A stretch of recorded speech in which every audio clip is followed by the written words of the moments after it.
Welcome to Relation Tales. Please like this video and subscribe Relation Tales. The wife's typical boss or her stand-in for her husband. Today's tale with a similar theme. Relish it. You can exist for a prolonged period with the assurance that your life is progressing serenely and smoothly, and the only inconvenience in your life is a sluggish iPhone. Indeed, a charming wife, 2 delightful children, and solely bright prospects for a joyous old age ahead. However, everything can alter suddenly just once, and you find yourself excluded from life's mainstream. Or suddenly you find yourself walking in an entirely different path, and you are surrounded by entirely different people. I was born too early, and my parents spent my whole childhood attempting to shield me from life's tempests.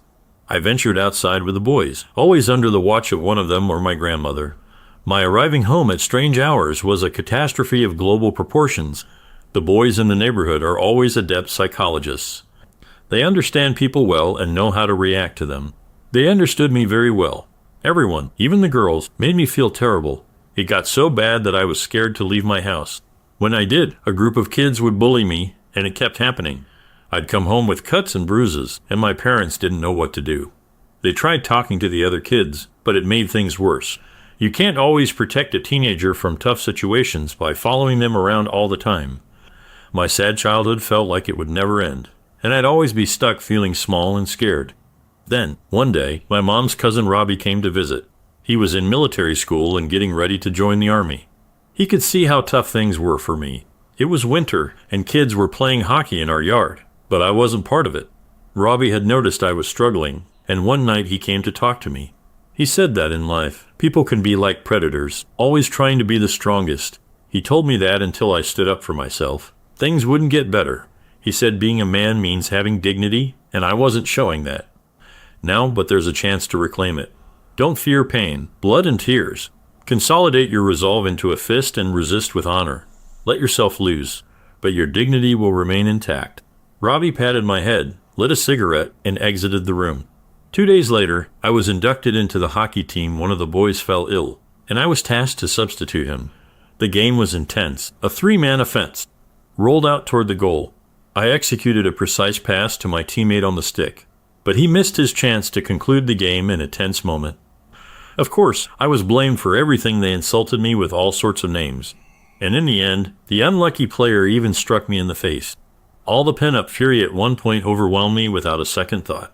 I struck the offender in the face with my stick. The guy collapsed on the ice like a wreck. He had his hands over his face, but was bleeding from the bridge of his nose. I grabbed the stick and looked around at the others. Everyone stood in silence until one of the guys said, "It's your own fault, man. Elton had nothing to do with it." One evening, the mother of the person my son hit came to our house in a hurry, and my parents were shocked. They were relieved he didn't seriously hurt the person. Uncle Robbie made a grim joke about it. After that, everything changed for me. No one insulted or bullied me anymore. I felt like part of the group. I joined different activities, learned a bit of music, and played hockey. Uncle Robbie, who was in the army, took me to a martial arts class during one of his visits. He said I might not become a great athlete, but I'd learn to protect myself and others. That was the last time I saw him. 6 months later, Uncle Robbie was killed in a dangerous place, and it was the first time I felt such a big loss. The classes I took helped me learn how to control myself. I wasn't just learning skills, I was making progress. I even started competing in national competitions, but that wasn't my main goal. I went to a technical university and, after 5 years, became a mechanical engineer. But I didn't want to work in a factory. I was inspired by stories of heroism in the military. In my 3rd year of university, I met Sophie. She was a regular girl from a normal family, with blonde hair and brown eyes. She was dating one of my classmates, but when we met, it was like lightning. She broke off her engagement despite what her family and friends said. 6 months later, we got married, and a year after that, we had twins, a boy named Robbie and a girl named Masha. I quickly got used to military life. I went to many dangerous places, even Africa, where I trained soldiers and artillery. I worked as a trainer for 6 months. One day, I got sick from drinking water I shouldn't have. I had hepatitis and had to go back home for treatment. I was in the hospital for a month, and my liver was really damaged. The doctor said I was lucky, but warned me about future problems. A year later, I got seriously hurt, so I had to stop serving in the military. I retired as a captain and had to adjust to civilian life. My wife was always there for me. even when I was in Africa. She never left my side, unlike some wives who take breaks from their husbands. I knew I had a loving woman waiting for me at home. As a civilian, I took some time to figure out what to do. Then I opened a shop where I fixed musical instruments and toys. It might not seem like much, but there's always a long line of people waiting for repairs. New instruments are expensive, but I offer affordable repairs. After 2 years, the shop became a company that made special guitars and luxury toys. Sophie worked as a doctor and made a lot of money at the regional diagnostic center. We had a big apartment in the city that my grandfather left us, and a big house in the countryside that we built ourselves.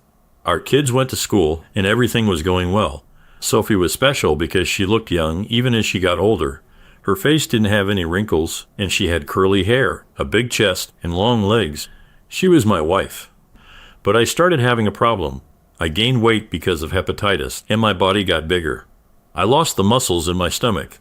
It wouldn't have been a big deal, but I noticed that my wife started feeling uncomfortable around me. We still loved each other and spent a lot of time together, at work and on vacations, but there were parties for work lately, and people talked about them a lot. Sometimes my wife went to these parties with me, and sometimes she went alone. I didn't mind her having fun, but I started to notice strange looks from her coworkers. I didn't pay much attention to this, but subconsciously I became anxious. Something was happening behind my back, but what it was, I couldn't yet figure out. Gregor Rafe, a well-known businessman in our city, had been visiting my wife's office for some time. He had a solid reputation in the construction industry before he fell ill. Sophie was a cardiologist and successfully carried out a course of treatment, but the businessman was focused on his health and regularly sought to attend her appointments with bunches of flowers.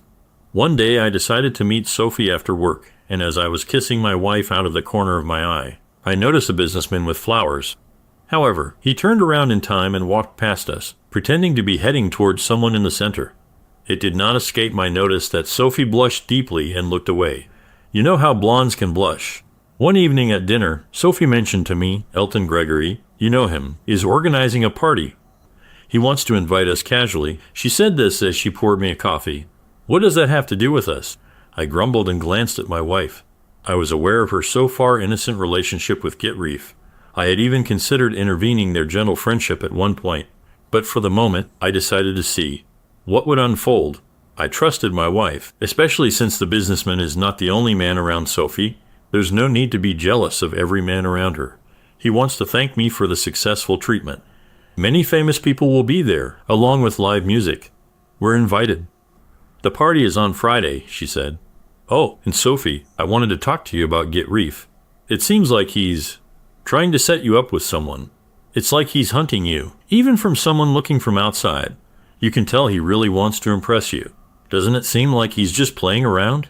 I put down my half-empty cup of coffee. Elton, there's nothing going on between us. Yes, he pays me some attention, but that's all she assured. Well, just remember, if anything more were to happen, it would be catastrophic for us. Elton, don't worry. I just want to go to the party, and I want you there too. I'm not planning to flirt with anyone, so if I blushed, and I thought to myself that Gregor might pursue you vigorously, can you imagine how things would turn out if he does? I observed Sophie's reaction carefully. After all, we are adults. We won't be there alone, and there will be security. I can handle myself. Don't be upset, my wife said, soothingly running her fingers over my cheek. In the end, I agreed. Sophie persuaded me, but my decision to attend wasn't because I gave in to my wife. I wanted to resolve things with Sophie and the businessman once and for all. The party was scheduled to start at 7 in the evening.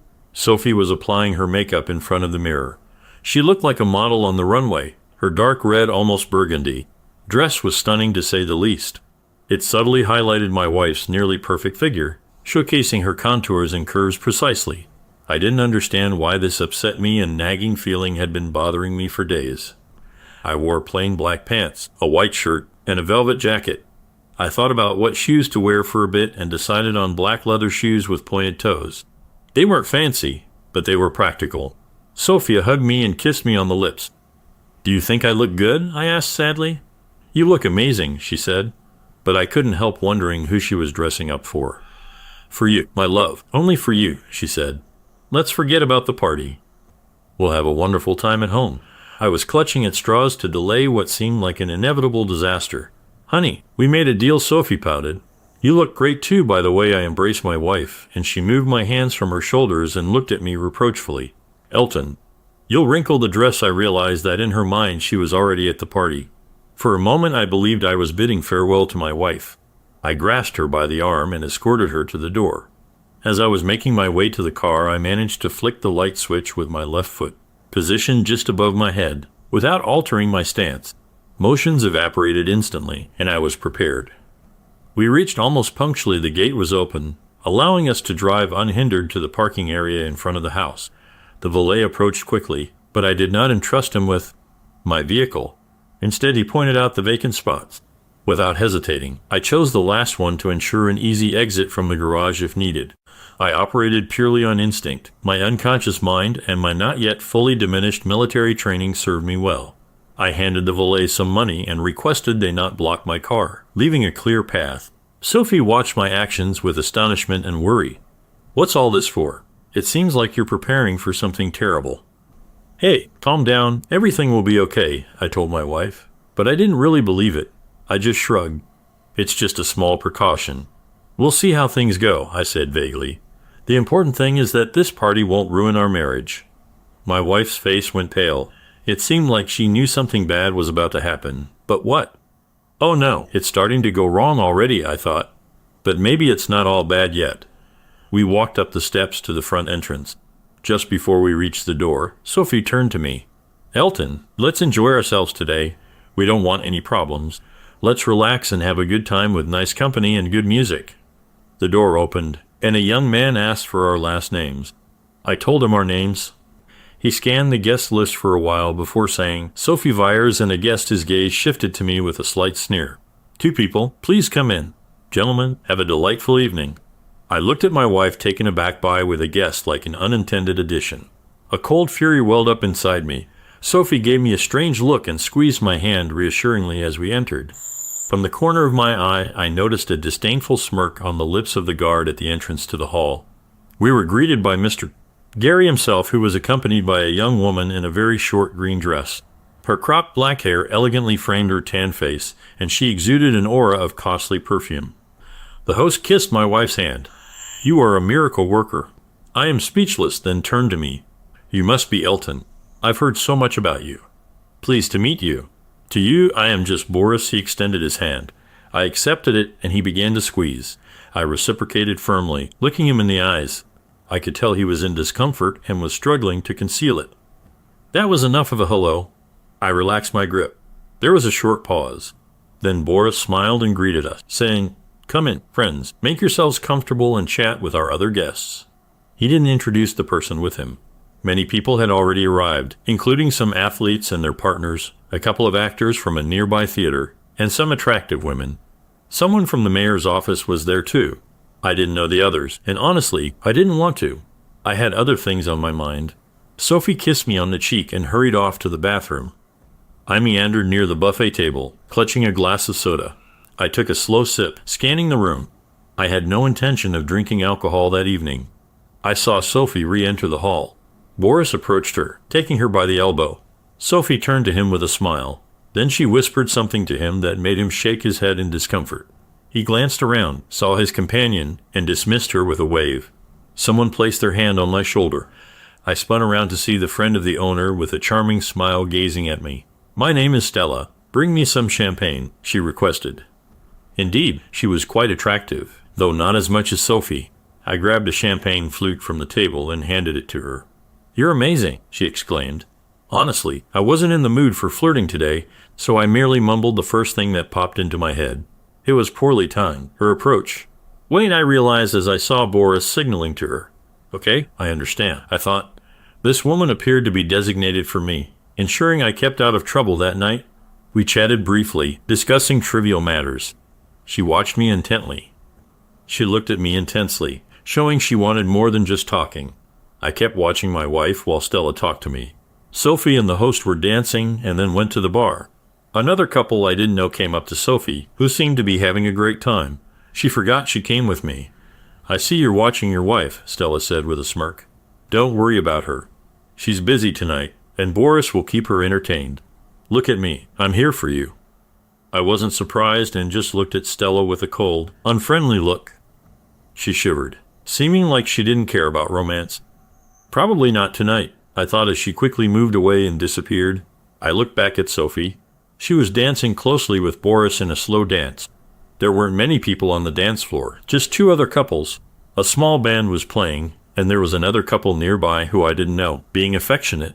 My wife and the businessman were acting cozy, with him whispering in her ear and her leaning into him. It was clear Sophie was really into it, letting Boris hold her close and kiss her openly. I could tell Sophie didn't realize what she was doing. I knew it was time to step in, so I went on to the dance floor. Out of the corner of my eye, I saw 2 big guards coming towards us. I tapped Boris on the shoulder. He got annoyed but didn't let go of my wife.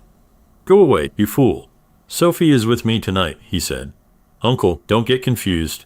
She's my wife, so leave her alone," I said firmly. Boris held onto Sophie's hand and signaled to his guards. They came closer. I looked at my wife. She didn't try to let go of her new boyfriend's hand. "You tricked me." "We're leaving," I said firmly, "if you stay." I didn't need any more hints. I knew what was coming next. I was angry and needed to blame someone. "Elton, please, it's just one night," Sophie begged, almost in tears. "You want to sleep with him so badly you're willing to forget about me," I nearly shouted.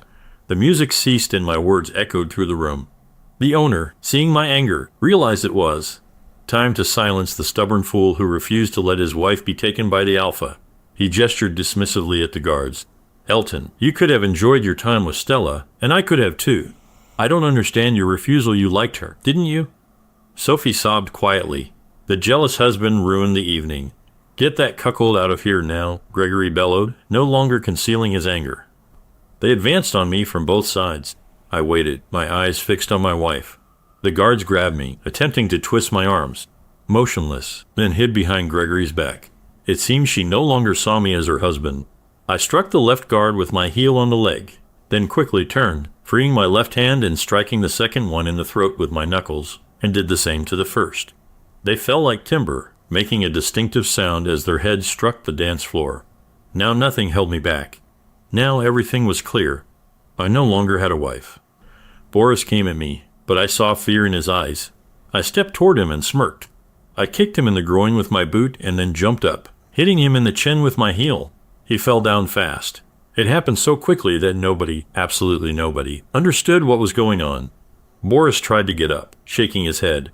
I walked towards him with my fists clenched. Suddenly, Sophie shouted, "Elton, stop. You'll hurt him," someone else yelled. "Call the police." I watched as my wife tried to help her boyfriend. "You're terrible. How could you?" she yelled angrily, struggling to find the right words. "I'm leaving." "Are you coming?" I asked firmly. "Get out." "I'm disgusted by you," she confirmed. That was all I needed to hear. I looked back at the scene once more and left the house quickly. No one stopped me. I walked out to the parking lot. It was dark already. I sat down tiredly in the driver's seat and turned the key. The engine started loudly, like a big, well-fed cat. I left the parking lot carefully, looking back briefly as if I expected to see a sorry Sophie in the mirror. Then I gently pushed the gas pedal and drove out through the gate. One thing was sure after I kicked him. That guy wouldn't bother my wife again. I took out my phone and called a familiar number. They picked up right away, like they were waiting for my call. "How did it go?" asked CAT, my friend. "Not great," I said. I opened the glove compartment and grabbed a pack of cigarettes. "I hope you didn't go too far," they said with a laugh. I chuckled and lit a cigarette. "No, everything's okay," I said.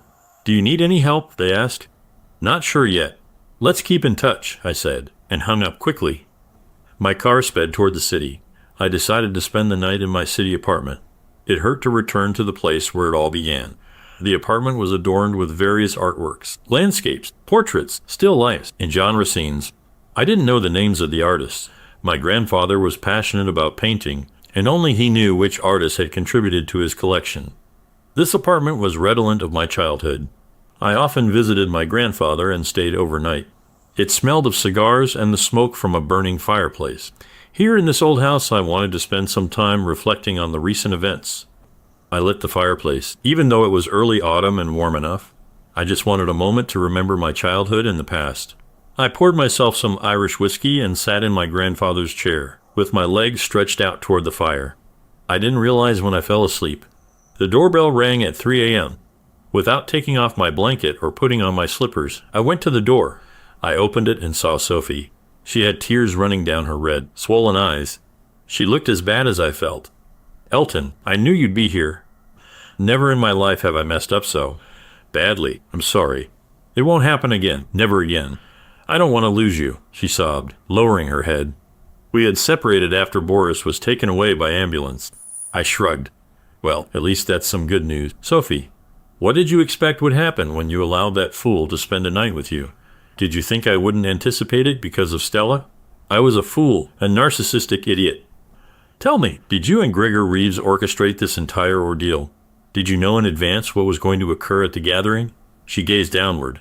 "Not everything, only broadly. He implied that once we arrived, we might exchange roles, but I assumed I would refuse, and that would conclude the matter. However, you didn't refuse. You agreed. I assumed you were going to remain with Stella. I noticed how she looked at you. It was just one evening. What about afterwards? Did you really think we could go on like normal when we both knew you were with another man? How can I trust you now?" We stood in the doorway. I didn't let her inside. "I get why you thought Stella would come after me that night. But why did you pick this stranger over me?" She didn't say anything. "Sophie, just go. I don't have a wife anymore. You betrayed me with that guy."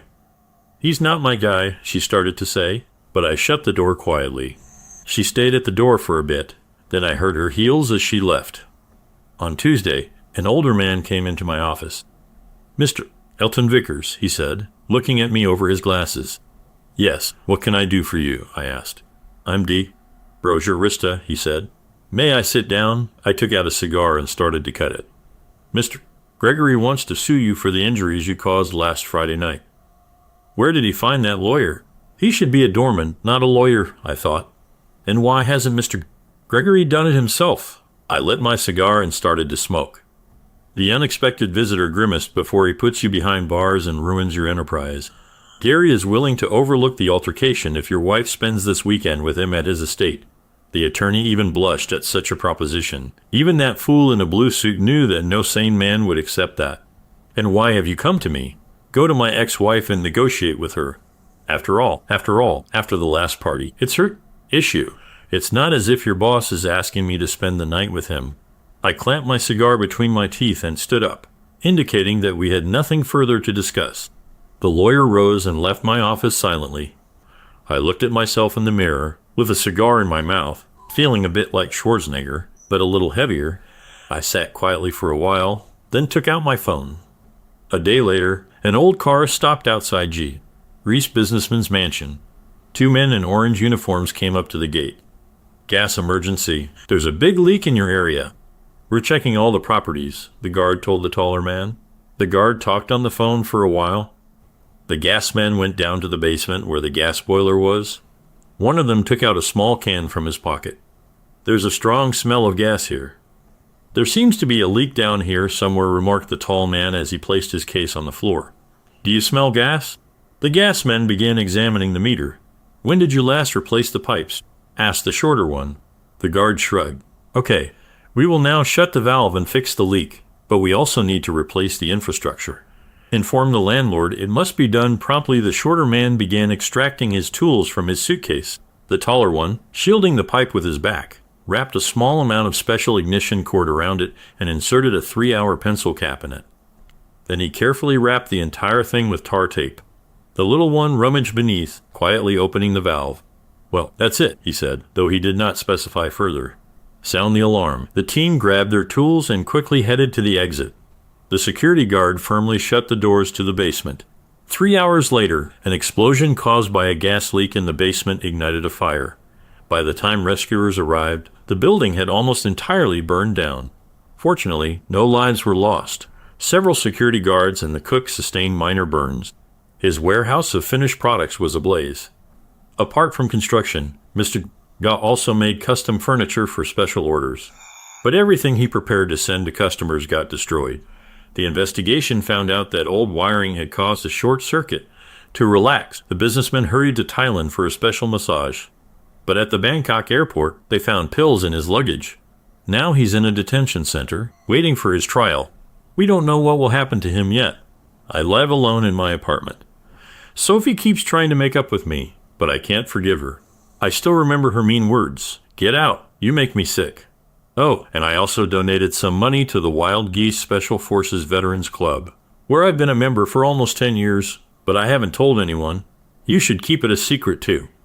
Second story. My boyfriend 33 and I 29 have been together for 15 years, with lots of ups and downs. Recently, we had a big fight where I felt fed up and said I was done. It's like those fights most couples have where someone ends up sleeping on the couch, and then they make up the next day. I was waiting for him to apologize and make things right, but he didn't. He didn't even talk to me for a week. After several days passed, I checked his Facebook and found another girl. I asked him about her, and it turns out they started talking during that week. I asked him to choose between her and me, and he picked her. He even asked her out on a date the next day. We've only been on one date in 7 years since we had our kid. I messaged her on Facebook to see if she knew about me, our kid, and how we were very much a family until last week. She didn't know. She apologized for giving him her number and blocked him. Needless to say, the date didn't go well, and he was angry. He said he did it because he snapped, felt unloved, and too pressured. I admitted my part and said I could understand where he was coming from, and I was willing to try harder if he promised there was nothing more to it and worked on our problems. Since then, I found out he asked for her number in February when we had another argument. And yes, I'm sure she sent the first message the week we weren't talking just to clarify. I doubted it too. He also bought her flowers the morning he planned on asking her out with the idea of being with someone who did that to me, especially since she rejected. I rarely get flowers except on holidays, yet he went out of his way to get her flowers. I'm struggling DM for months and he still chose her. I hate the thought of her being around and thinking I have him because she didn't want him. I just don't know. We've been trying and things have been good, but I can't shake this feeling. Has anyone been in a similar situation and had it work out? Any advice? Thanks for watching. Please like this video and subscribe Relation Tales.